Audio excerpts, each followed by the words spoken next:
So, if any of you have been on campus since all of the COVID-19 closures, you would probably notice how just eerie and empty the whole place is.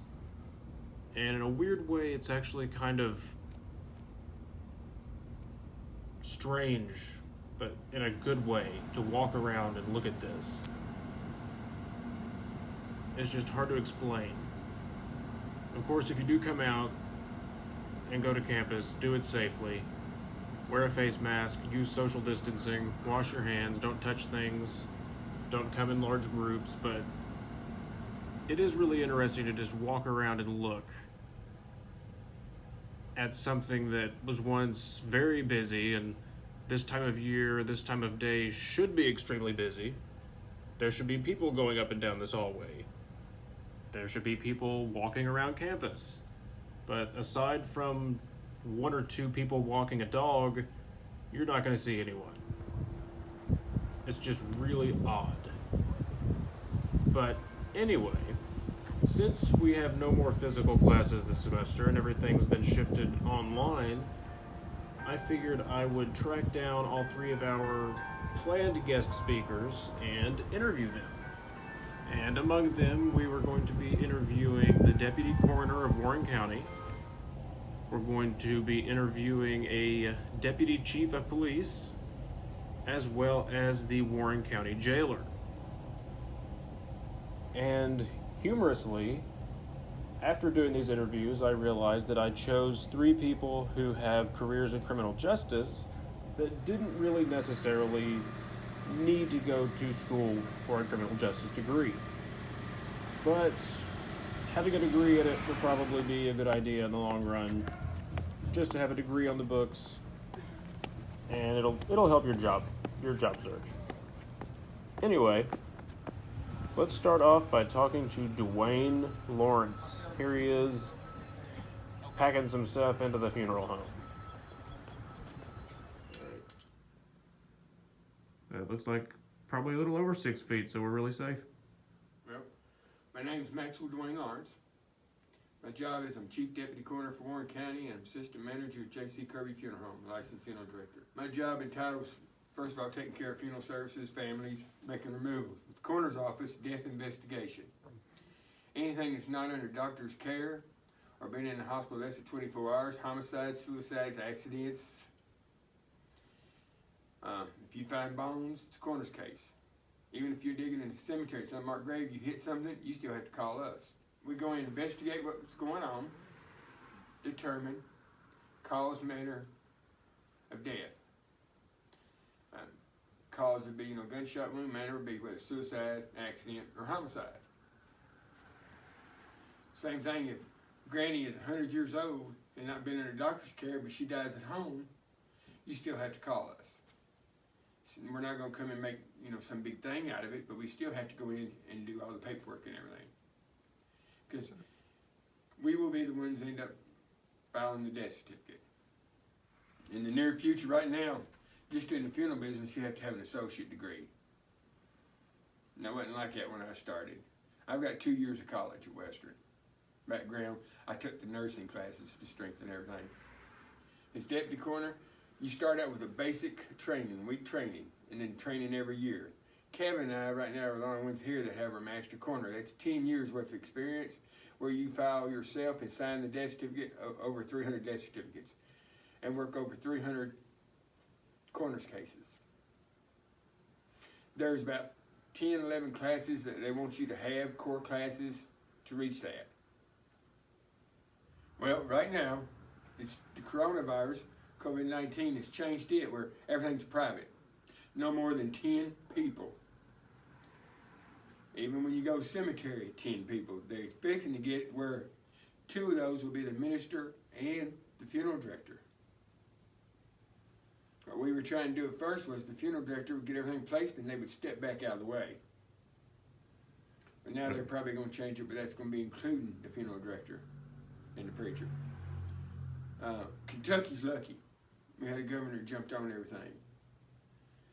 I know our numbers seem strange, but they're still low compared to a lot of places. I'd say the next couple of 3 weeks is going to be very crucial. we're saying 2 weeks at least, just to watch what the numbers are. Because if you notice, over the last few days, we've had a spike in those numbers. We have full suits that we can use, body bags that are hazmat, that are really infectious disease control bags. You know, the glove, the mask, you see I'm wearing one now. Full gloves, at least gown covers, and the way you embalm. Right now we're having a lot of cremation just because families say it's easier for them to do the cremation and then go back and do a memorial service at a later date. People don't have to rush in. I think it takes a special person. It's not an easy job. I've been doing this 44 years. I've walked into rooms and people turn or walk away from me because, you know, I was the one that knocked on the door in the middle of the night or had to walk in that emergency room and tell them somebody wasn't coming home. It's getting harder for me now because these are people that I know, I've grown up around, you know. The men and women I've graduated high school with, their parents. My mom worked at Holly Carburetor, as I always said, if a lady worked with your mom, that was your Holly mom. And I've started burying a lot of them. I'm lucky I still have both my parents, their health's not good. But it starts thinking home. I've buried a lot of my friends I graduated with. And every year we have when we have our class reunion, I do the memorial board for them. I get all the names together. We had our 40-year class reunion last year, and we had right at 40 students. My mask, it's kind of a spongy material. It's actually comfortable. It's more comfortable than what I call the duck mask. Makes you look like you got a duck bill. It's adjustable. It's not too bad. Kevin found these, and he's furnished the fall with boxing gloves for our vehicle, not just here, and these masks. So he's taking care of his employees. Our time right now is we're cutting our time. As soon as we get done, he wants us out. You know, practicing social distancing, and that's hard for me because I know these folks. I want to be able to give them hugs, and I'm crying on me, and I can't. You know, when you know these people, they want that hug. They want to know you're there.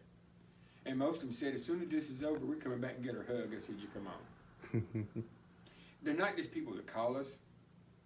They're people you know. They're family. Even on a coroner's case, you walk in, you're usually going to know somebody there. Yeah. So it does affect you. But right now, during this, the people are understanding. They appreciate the way it's being handled.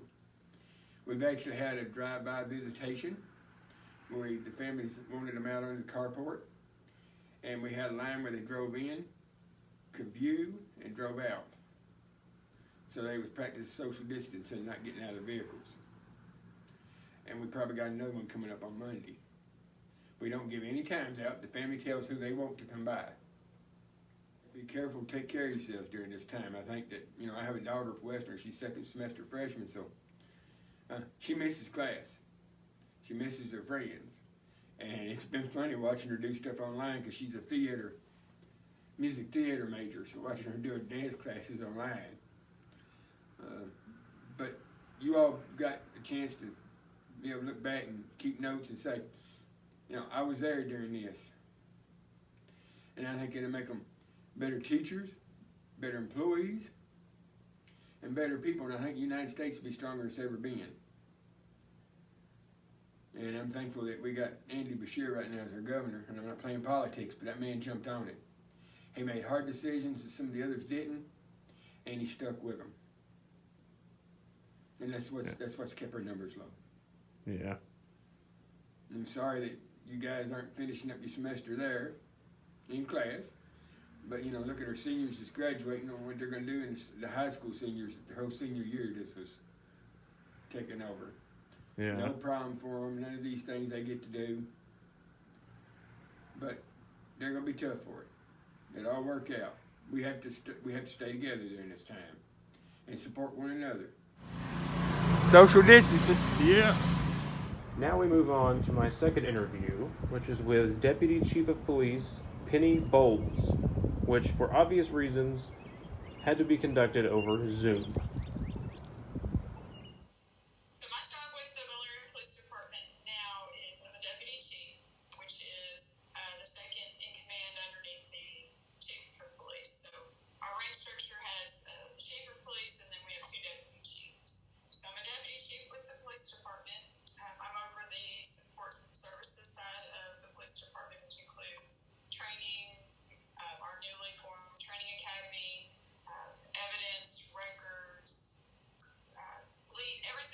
basically supports the operations division of the police department.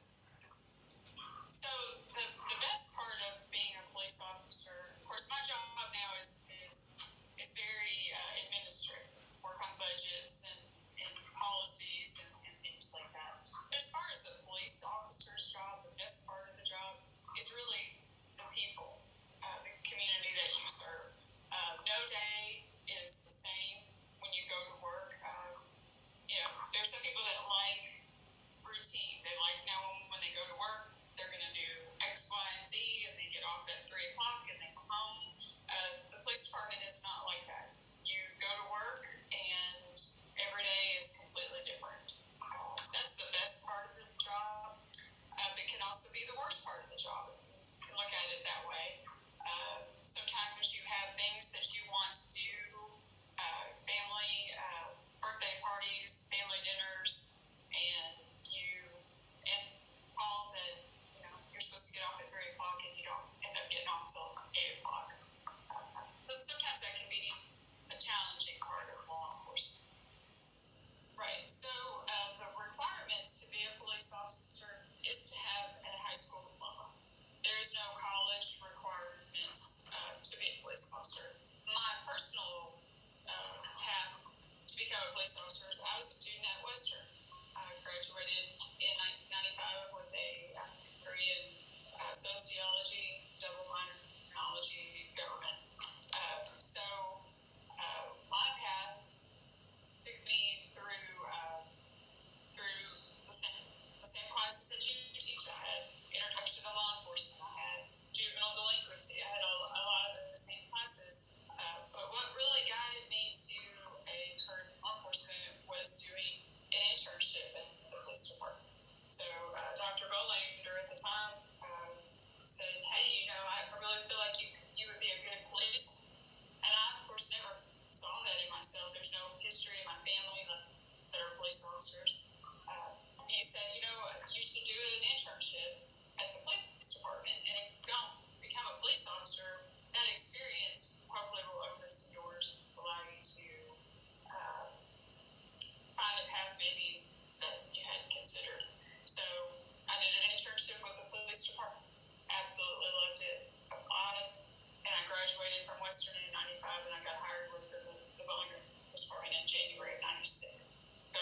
And finally, we move on to my final interview, which is with Stephen Harmon, the Warren County jailer.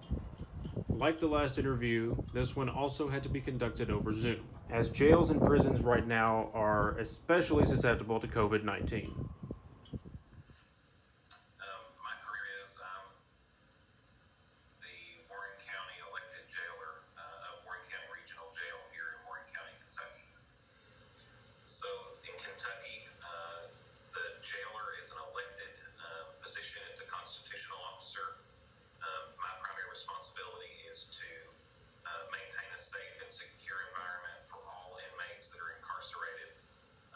Not only just Warren County inmates, but also we hold state inmates and also federal inmates. So my responsibility is to maintain the well-being of the inmates, offer rehabilitative programs, and also, most importantly, my goal and my biggest responsibility is to keep the incarcerated inmates safe from the community. So it's an elected position, so there's no required degree.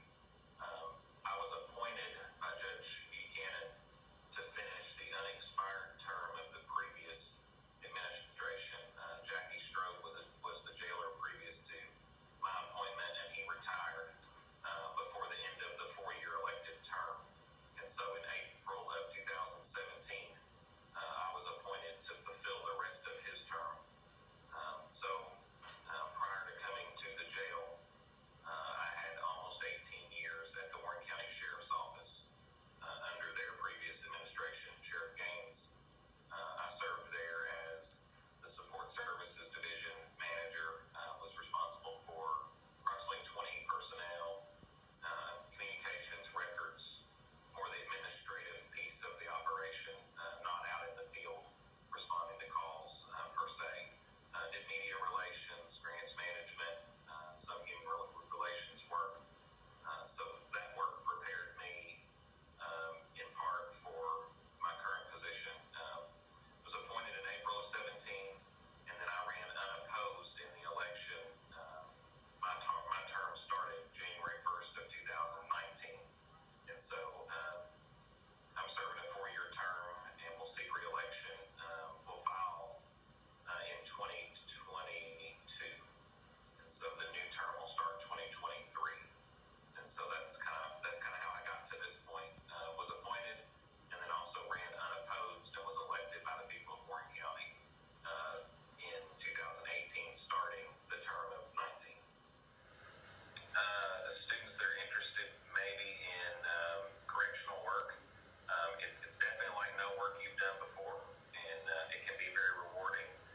If you get addicted to the non-routine of law enforcement and corrections mixed together, because our staff are peace officers, so they're law enforcement officers as well. Obviously, we concentrate our efforts to the corrections world, but we would love to provide applications to anybody that's interested, and be happy to answer any questions if they have follow-up questions. So let's start with the worst part. The worst part is we deal with people when they're at their worst, whether it's drug and alcohol problems, violent crimes, people that don't have a lot of hope oftentimes. And so it's not a real positive environment to deal with. It's exhausting both physically and mentally at times. We deal with people that are under the influence of every kind of drug and intoxicant that there is. We deal with all different kinds of mental illness. You name it, we've got it. We deal with people that are often facing some of the worst situations they've been in their whole life. So it's a very challenging environment. There is a reward in our work, but you have to dig for it. It's not on the surface. You have to actually dig to find that reward.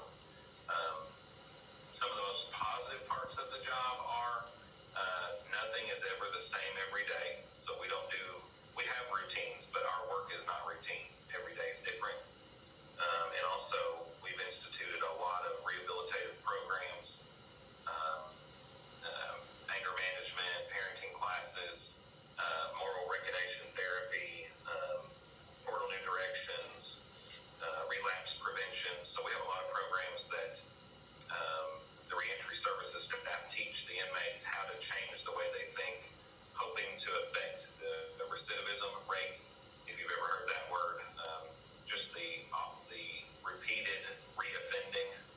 The average across the nation is 13 times. So someone who has a drug problem or has a criminal past, the average is 13 times before a change in thinking occurs. So we have a lot of programs and things for the inmates here that get time off their sentence, but also prepare them to change the way they think, accept responsibility, and prepare them for re-entering society with a fresh start. So a lot of second chance employment geared programs, so trying to help folks secure employment while they're still locked up, serving out their sentence. So that's the most rewarding. And then also, as a side note to reentry services would be the religious programs that are offered here. We've had probably 150 inmates get baptized in the last 2.5 years while in custody. So that's always a motivating factor for all the staff as well. So it's a challenging environment, and it's one that you don't enter into to get rich. None of my staff are getting rich here, but they find some benefit in the way that they can play a part in preparing an inmate for a different life when they get out. So our life has been turned upside down here since the COVID-19 pandemic has started. So anytime you have a large concentration of people in one spot, whether it's flu, irregular virus, the COVID-19 pandemic, any of those things is obviously we're on heightened alert. So what we've done since that started was we've installed 8 video conferencing units. 6 are in private attorney rooms so that the inmates can still see their attorney. We're holding all of the court hearings at the Warren County Justice Center. We're holding them virtually here in our building as no inmates are being transported over to the Justice Center during this time, this difficult situation that we're dealing with.